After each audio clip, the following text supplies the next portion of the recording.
There are some objects so valuable that entire nations would do almost anything to protect them.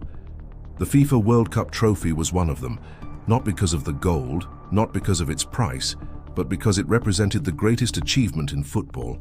Millions dreamed of lifting it. Only a handful ever would. Yet in the spring of 1966, the impossible happened. The most famous trophy in sport simply disappeared. No alarms, no eyewitnesses, no violent robbery.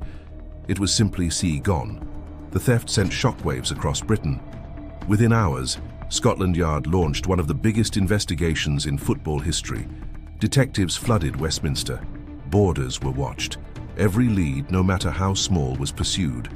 Because whoever had stolen the trophy hadn't just committed a crime, they had embarrassed an entire nation. England was due to host the World Cup in months. At first, investigators believed the mystery would be solved quickly. After all, how do you hide the most recognizable trophy on Earth? It wasn't a diamond that could be cut into smaller pieces. It wasn't cash that could disappear into circulation. It was a famous sporting icon recognized around the world. Surely someone would see it.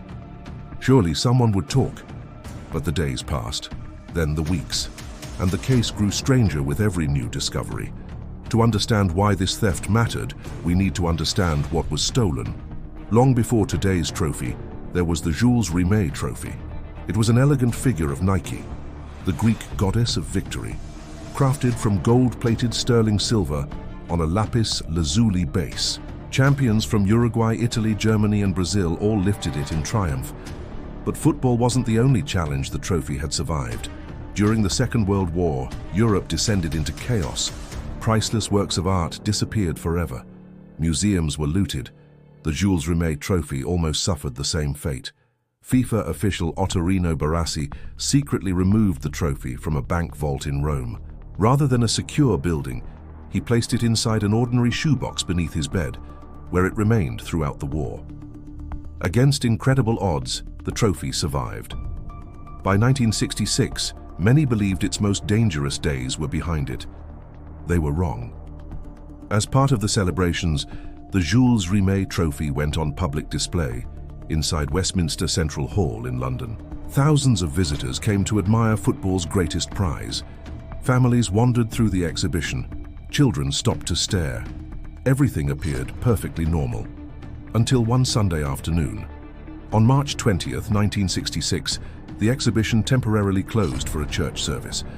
It should have been one of the quietest moments. Instead, it became one of the most infamous moments in sporting history. When staff returned, something immediately felt wrong. The display case had been forced open. The Jules Rimet Trophy was gone. No one had seen anyone take it. No one had heard anything suspicious. The world's most famous trophy had vanished in broad daylight. Within minutes, Westminster Central Hall became a crime scene. Police sealed the building. Visitors were questioned one by one. Detectives searched every room, every cupboard, and every corridor. Nothing. Whoever had taken it had disappeared without a single clue. As news spread, newspapers struggled to believe the story. How could such an important object simply vanish? Some blamed weak security. Rumors quickly spread that the theft had been organized from inside.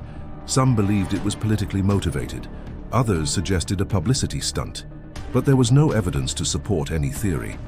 Investigators had questions, very few answers.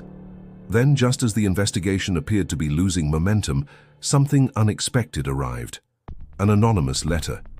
The sender demanded money. More importantly, the letter included information that convinced detectives the writer knew far more than they should. For the first time, Scotland Yard believed they finally had a lead. But instead of the truth, the letter pulled them into an even deeper mystery. A mystery involving false identities, secret meetings, and a man known only by one name, Jackson. Was he the mastermind, a middleman, or just another pawn? The answer would become one of the strangest chapters in World Cup history.